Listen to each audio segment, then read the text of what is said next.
Hello everyone. सो आज है हमारा डे 58। दिन की स्टार्टिंग हुई बाइक राइडिंग के साथ। दीदी को मेट्रो पे छोड़ के आना था।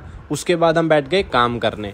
सबसे पहले टीम से कनेक्ट किया, उसके बाद कुछ क्वेरीज थी, थोड़ा बहुत उनसे कनेक्ट किया एंड फिर उसके बाद हम बैठ गए पापा जी के साथ रागनी सुनने। आज रागनी सुनी, उसके बाद थोड़ा बहुत हमने स्नैक्स खाए एंड देन फिर हम बैठ गए अपनी 7:30 मीटिंग देखने। 7:30 मीटिंग देखी एंड उसके बाद हमने करी आज लर्निंग, जो टॉपिक था daily routine of successful people, जिसमें सबसे पहला पॉइंट था हमें अपना माइंड इन्वेस्टर माइंडसेट रखना चाहिए।